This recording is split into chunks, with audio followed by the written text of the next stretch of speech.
Bonjour, aujourd'hui je voulais te parler du confinement et te poser la question en fait et réfléchir avec toi, est-ce que c'est un piège ou une aubaine pour ta féminité? Avant ça, je vais dire un petit mot sur qui je suis. Donc moi je m'appelle Audrey, je suis styliste intégrative. J'ai créé le stylisme intégratif depuis 2 ans à peu près. Il s'adresse aux femmes qui ont l'audace d'être elles-mêmes dans le monde et j'utilise le vêtement comme outil principal de connaissance et d'expression de soi. Donc on va aller directement au cœur du sujet d'aujourd'hui.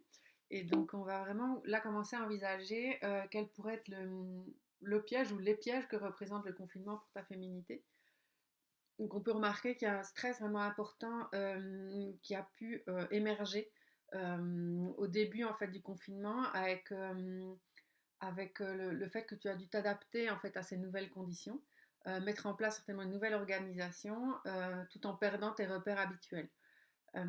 Tu fais peut-être aussi face à une pression supplémentaire du fait que, en fonction de ta situation, peut-être que tu dois mettre en place l'école à la maison avec tes enfants, télétravailler alors que tu n'en as pas l'habitude, peut-être que les tâches ménagères sont plus contraignantes que d'habitude, étant donné que vous êtes peut-être nombreux dans le même endroit sans pouvoir sortir.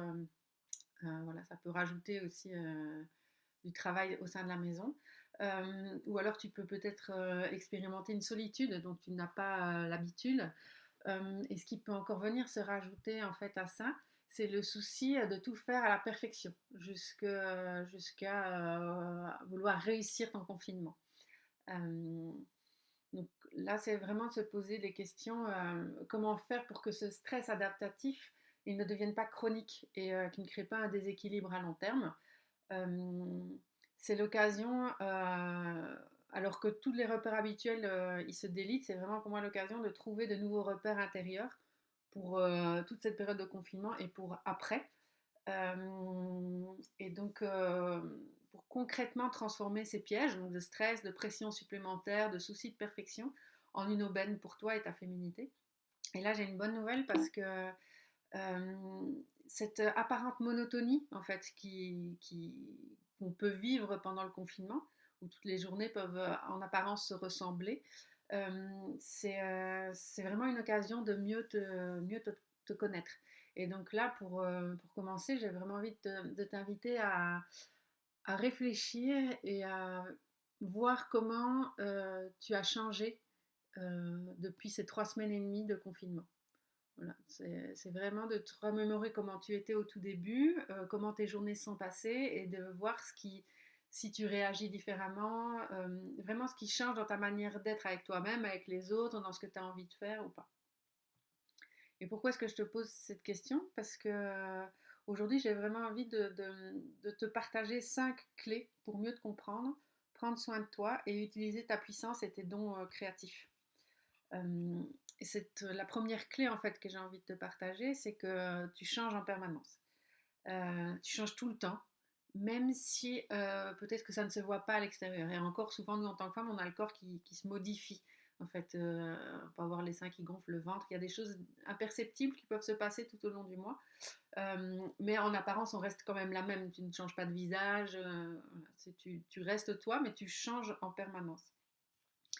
Et ce changement permanent, en fait, il vient du fait que tu es une femme euh, et que tu as donc un fonctionnement cyclique. Et ça, c'est une bonne nouvelle. Souvent, on nous reproche de changer et de ne pas toujours être la même, mais en fait, c'est vrai. Et ça, c'est un cadeau. Parce que le cycle, ton cycle, il te permet deux choses principalement. Il te permet de renouveler tes énergies et ta force. Et il te permet aussi d'expérimenter différentes facultés de perception, ce qui va constituer un processus de guérison personnelle. En fait, c'est comme si il y avait 4 femmes qui cohabitent en toi, avec tous leurs talents, leurs forces, leurs défis et leurs besoins spécifiques. Et tu peux apprendre en fait à nourrir les besoins de ces 4 femmes. Euh, et pour nourrir en fait ces besoins spécifiques, tu vas pouvoir le faire par des actions qui vont te permettre de leur donner leur place et d'en découvrir leurs bienfaits dans ta vie. Euh, Ignorer en fait ton fonctionnement cyclique va augmenter ton stress physique, émotionnel et mental. Je vais te partager en fait un peu. Tu découvres ces 4 femmes qui vivent en toi. Peut-être qu'il y en a certaines que tu côtoies plus, peut-être qu'il y en a certaines que tu préfères vivre ces périodes plus que d'autres. Donc là, on se réfère vraiment à ton cycle menstruel et on va voir pour schématiser, il peut y avoir 4 femmes en toi. Et ces 4 femmes, déjà, elles vont expérimenter des niveaux d'énergie très différents en fonction des phases. Et donc, on va voir qu'au moment du début de ton cycle, je ne vois plus ma souris, mais qui va être la première diapo là en bas, qui serait la femme sage. C'est au moment de tes menstruations et là le niveau d'énergie il est très bas. On peut dire que c'est la marée basse en fait de ton énergie. Et puis quand tu vas t'approcher de plus en plus de la phase préovulatoire, tu vas voir et donc de cette phase dynamique où tu es cette femme dynamique, tu vas voir ton énergie qui remonte jusqu'à arriver à la femme aimante où là c'est le moment de l'ovulation et ton énergie elle est au maximum. Et ensuite, ton énergie, elle va diminuer jusqu'à la prochaine phase de menstruation. Mais elle ne va pas diminuer de manière linéaire, elle va diminuer en dents de scie, ce qui peut occasionner des grands moments d'énergie et puis d'un coup, des coups de pompe. Ça, c'était au niveau vraiment de l'énergie, niveau d'énergie que ces 4 archétypes expérimentent. Et voici maintenant comment elles vont fonctionner. Elles expérimentent en fait, tu expérimentes tout au long de ton cycle des états de conscience qui sont différents. Et donc si on revient à cette période vraiment de la sage, de la femme sage, à ce moment-là, c'est pendant la phase menstruelle, ces états d'âme, ils sont plus marqués par le sentiment d'unité, de connexion et de sagesse spirituelle. Et puis, le moment de la phase préovulatoire, c'est une période de créativité intense où la pensée est rationnelle et les raisonnements de grande qualité et de grande finesse. Et puis, on a la phase ovulatoire où la femme aimante, elle a un esprit beaucoup plus sentimental. Les sentiments sont exacerbés et la capacité d'empathie est à son maximum. Et puis, on en revient à la femme sauvage. Et elle, c'est son esprit subconscient en fait qui prend le dessus. Et pendant cette phase prémenstruelle, les expériences émotionnelles, elles sont intenses et les comportements marqués par l'augmentation de l'intuition et une créativité débridée. Alors particulièrement pendant cette période de confinement, ces 4 femmes qui cohabitent en toi, et donc toi, tout au long de ces 4 phases, tu peux expérimenter des difficultés spécifiques en fait au confinement. Et donc pour la femme sage, cette femme, elle a besoin, comme son énergie est très basse, c'est qu'elle est dans une période de retrait. Euh, Elle aurait plutôt besoin de se reposer. Et actuellement, peut-être que c'est plus difficile pour toi de te reposer, de t'isoler, d'être seule. Et donc, c'est plus difficile de te reposer, de lâcher prise. Et donc peut-être que tu passes en force et que tu t'empêches en fait de te reposer parce que tout simplement il y a beaucoup de monde autour de toi et que tu prends soin de tout le monde. Euh, alors que cette période vraiment de retrait et de lâcher prise et de connexion à elle-même te permet de prendre des décisions qui sont empreintes de sagesse. En fait. Pour la jeune fille, c'est différent. Les difficultés que tu peux vraiment expérimenter actuellement dans cette phase-ci, c'est ton énergie, elle remonte à ce moment-là et c'est vraiment une énergie physique intense et c'est vraiment un besoin de s'exprimer dans le monde et de ressentir une grande liberté et d'avoir accès à l'espace pour t'exprimer. Donc là, ça peut vraiment occasionner de la frustration et des blocages énergétiques en fait, le fait de ne pas pouvoir sortir de chez toi. La femme aimante, elle est plutôt dans ce qui va être difficile pour elle, c'est l'absence de contact physique pour témoigner son amour, le manque de liens sociaux en présentiel. Et si tu as des enfants, les nombreuses sollicitations de tes enfants peuvent venir vraiment puiser dans ton énergie et dans ton temps disponible. Pour la femme sauvage, là, il y a vraiment, autant la jeune fille, elle a ce besoin de liberté, autant la femme sauvage aussi, elle a besoin ce qu'elle peut ressentir, c'est un sentiment d'emprisonnement et d'impuissance, parce qu'elle a besoin de libérer toute son énergie. Et si tu n'y arrives pas, en fait, ça peut vraiment occasionner de la colère. Voilà, c'est une frustration qui peut se transformer en colère et qui peut même se répercuter sur ton entourage. Donc, pour résumer, ce qu'on vient de voir, c'est que ton cycle, à travers ces 4 phases et les 4 femmes archétypales qu'on peut y retrouver, chaque cycle il représente une succession de modes de pensée et d'aptitudes créatives qui peuvent prendre différentes formes. Ce sont en fait 4 façons de résoudre des problèmes, d'innover, de fonctionner au niveau personnel, familial, et finalement 4 manières différentes de contribuer au monde. Euh, Tu peux apprendre à nourrir les besoins spécifiques de ces 4 femmes. Euh, Ce qui va te permettre d'améliorer ta qualité de vie.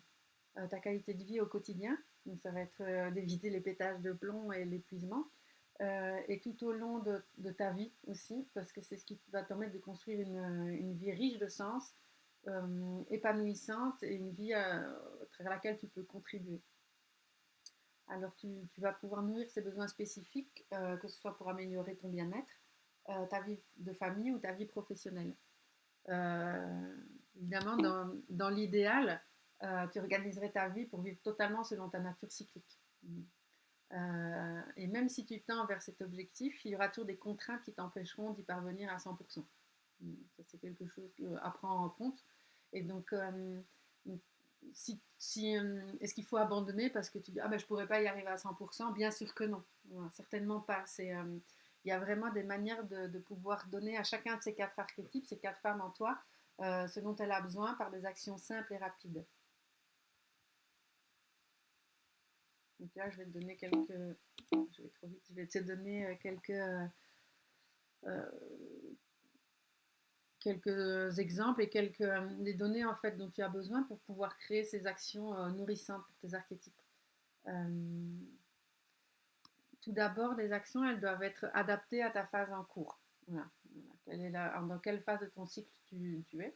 Et donc ça va te demander d'écouter ton corps, d'observer tes pensées, tes émotions, de suivre tes phases. Et à partir de ce moment-là, tu vas savoir repérer si tu es vraiment dans une phase ou si tu es en transition entre 2 phases. Ensuite, c'est choisir dans quel domaine de ta vie tu souhaites commencer à agir. Est-ce que c'est au niveau de ton bien-être, de ta vie familiale, de ton travail? Bien sûr, une action peut aussi agir dans les différents domaines en même temps. Ça va vraiment être en fonction de ta vie actuelle. Euh, L'idée aussi, c'est, ok, on va faire des actions nourrissantes pour tes archétypes, mais c'est pas de t'en rajouter sur les épaules. C'est bon, tu en as déjà assez à faire.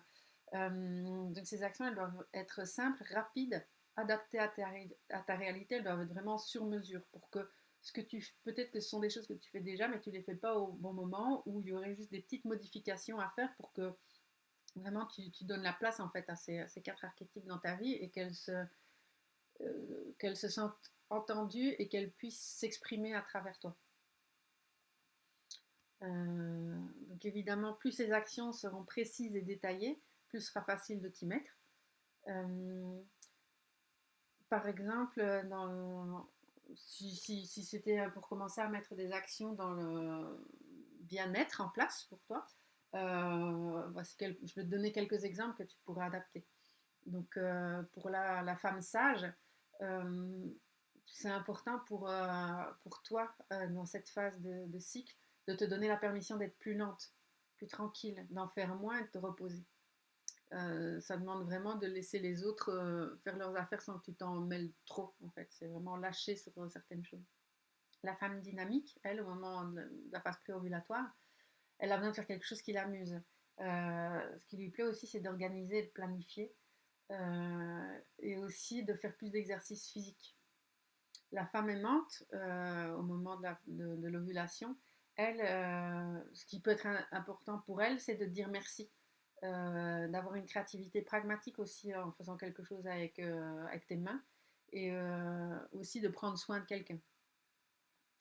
Pour la femme sauvage, elle, à la phase prémenstruelle, C'est important de ne pas t'en mettre trop sur le dos à ce moment-là non plus, parce que souviens-toi, il y a vraiment ton énergie qui descend en dents de scie, et donc tu peux avoir des grands moments d'énergie, mais qui se terminent vraiment de manière très abrupte, parce que d'un coup, tu as un coup de pompe et c'est plus possible en fait de continuer. Tu étais peut-être parti dans un grand projet, et c'est vraiment de partir sur des petits projets ciblés et où tu sais que, et sécurisés en fait, où tu vas pas te lancer dans quelque chose où tu vas te prendre les pieds dans le tapis.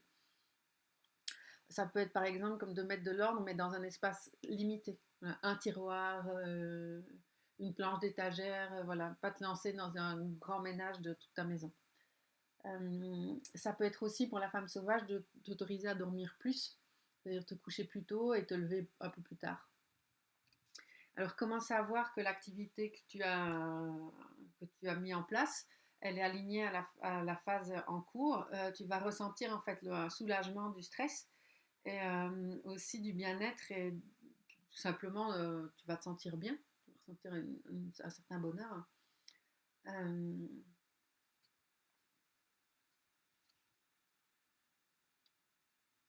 donc c'est vraiment actuellement si j'ai un conseil, j'ai envie de dire, que je pourrais donner, c'est vraiment de,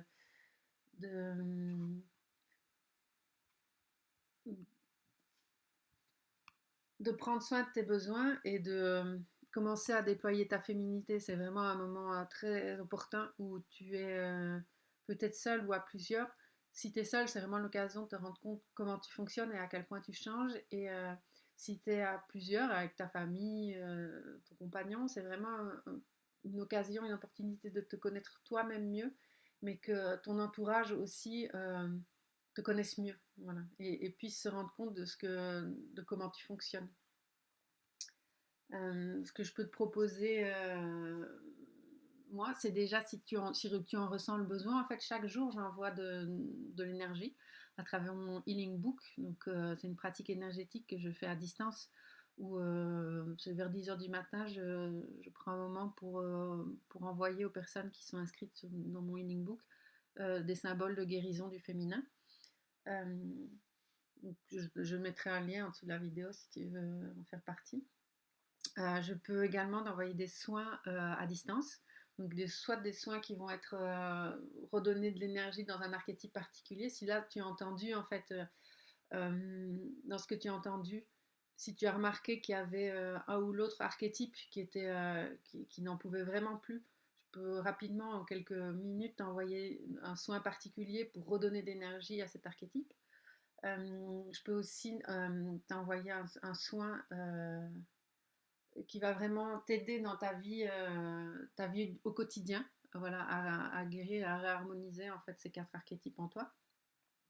Et c'est tout à fait possible aussi pour mettre en place quelque chose de plus long terme qui va commencer à t'aider dès maintenant. Je peux te proposer en fait un accompagnement que j'ai créé qui s'appelle Habite ta féminité.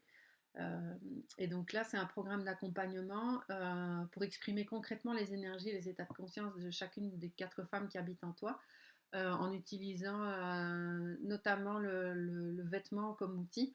Et là aussi, il y a toute une partie de transfert de connaissances et vraiment d'accompagnement par des soins énergétiques et par la mise en place vraiment d'outils concrets pour comprendre comment ta féminité fonctionne de manière personnelle. Voilà.